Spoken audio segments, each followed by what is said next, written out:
Hello and welcome to our Tech Talk brought to you by the Albert Lea Public Library. Today I'm going to talk to you all about smart speakers. So some examples of smart speakers are the Amazon Echo, the Google Home, Apple HomePod, and there's a couple other companies that make smart speakers, but those are the main three. You may also know the Amazon Echo as Alexa, as that's the wake word for the smart speaker, and I'll talk about that next.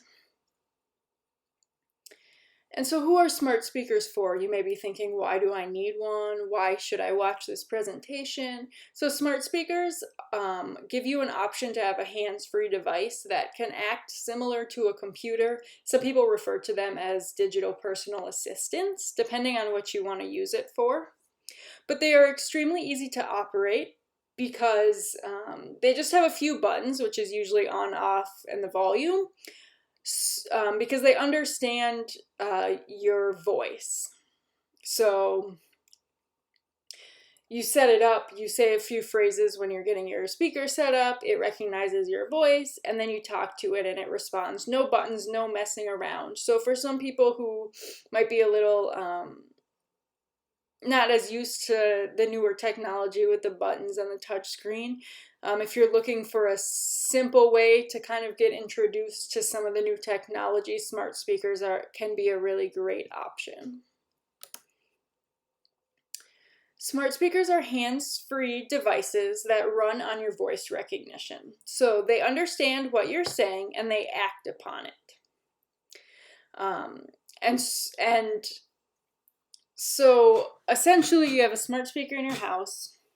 It's listening to all your speech, everything that's being said when in the range of the smart speaker, and it wakes up when it hears the wake word. So for the Amazon Echo speakers, the wake word is usually Alexa, although you can change it.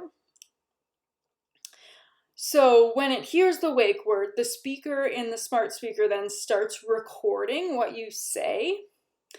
And then what it does is it sends that recording over the internet to the company's kind of, software that they have for voice recognition, and it processes it and it sends back a response and then speaks to you on that. So an example would be if I said, Alexa, what's the weather? Then it would come back, knowing my location, it would say, the weather in Albert Lea today is 80 degrees and sunny. So you can ask it all sorts of questions.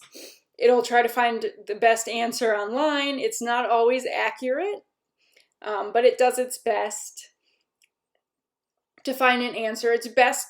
Smart speakers are best if you're using that feature kind of as a one-way. So a short, quick answer.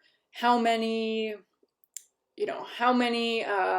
cups are in a quart, things like that. You can set timers on them. You can listen to music through it. You can give it access to some of your calendar, just different things. You can set it up with different apps so that, for instance, some of the news stations have apps for smart speakers that will read you like the top headlines of the day. So you can set it up for that to read you the headlines rather than looking them up. You can usually set a morning routine on them. So if you say start my day, you can control what it does. So for instance, you could have it read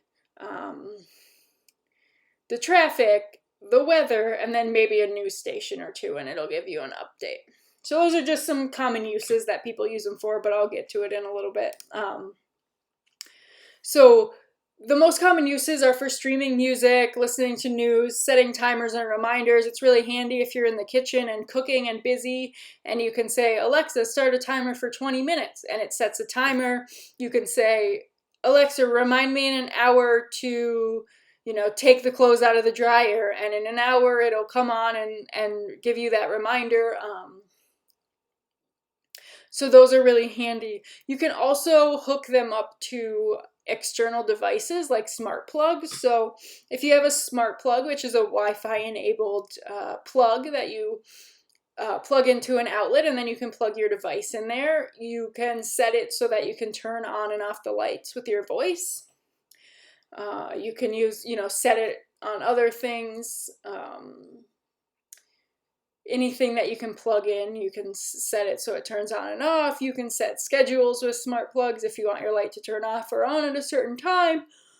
So that's really handy. Now there's a lot of devices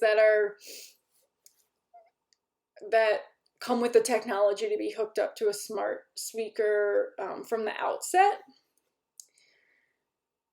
And a lot of other people will hook them up to maybe their home security system or something like that. You can hook it up to if that's something you're interested in. So those are kind of the main uses and the benefits. Again, they're super easy to use because it uses your voice. So people who may not want a smartphone but want some kind of updated technology, smart speakers are a great option if what they do appeals to your needs. And then a couple things to consider when you're buying it. Think about the sound quality. If you're going to use it to play music, you definitely want a better sound quality. I found that the Amazon Echo has a fine sound quality for music, but everyone's preferences are different in that department, so keep that in mind. Think about the ability to work with external apps. So most smart speakers will work with external apps. Apple's smart speaker is a little bit different. So just keep that in mind. All of Apple's devices are a little bit more limited usually when it comes to working with external apps and devices. So if that's something you're really interested in, you'll want to do your research before you purchase it. And then another thing to consider, especially when it comes to security, which we'll talk about next, is to think about name brand speakers rather than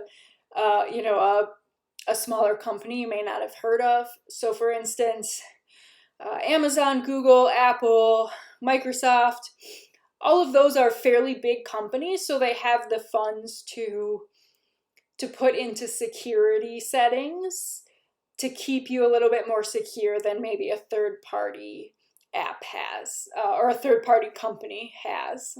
So just think about that when you're looking at smart speakers. And then just a few notes on security. Like anything that runs off the internet, there are some security risks involved. You can become the victim of what they call voice hacking, which is that someone can get into your network and record your voice and then hijack your account and try to get access to personal information. So the best thing you can do is to make sure your Wi-Fi network is secure with a really strong password. So don't leave your Wi-Fi network open. Make sure that you have a password on your Wi-Fi. A lot of Wi-Fi networks and routers today allow you to set up like a guest network that isn't as strong. So if you have a lot of people coming over, you could set up a guest network and they can use that that's unprotected, or you could set up a password that's not quite as strong. But make sure you have a very strong password on your Wi-Fi network at home. And then a couple tips to keep yourself safe. It's handy to connect your address book or your calendar to the speaker, but there are some risks involved in that. Say if someone was to gain access to your account, or someone were to come into your home and the speaker, it allowed them to use their voice to get access, it could then find things out about people in your address book or about things you have going on in the day. Turn off purchasing. Some speakers, like the Amazon speaker, allow you to purchase things from Amazon right by just by saying, Alexa, order this. It'll confirm. You can turn those off. You can also set up some different security settings so that it's harder to order. So that way, let's say you have a younger relative coming over, they know how to use them, you're not around, and all of a sudden they start ordering all this stuff. Another thing is just make sure you have email notifications anytime anything is ordered on your account. So for instance, on your Amazon account, and that way you'll get an email directly when something gets ordered, and you can hopefully intercept it before it actually gets shipped, so that it can be canceled. And then there are some speakers where you can give personal results, so it'll look on the internet for things that you've done, your banking, things like that. It's just smart to turn those off. But if you're mostly interested in playing music, having the news read to you, having the handy feature of asking it questions, setting timers, that kind of thing, it's really handy to have, and there aren't quite as many security risks as long as you take precautions like the ones I've mentioned here. So that's just a short little introduction about smart speakers. Hopefully you found this useful, and if you're considering one, definitely do your research into the different smart speakers and find out which one's the best for what you are looking to get out of a smart speaker. And we'll be back next Wednesday with another Tech Talk.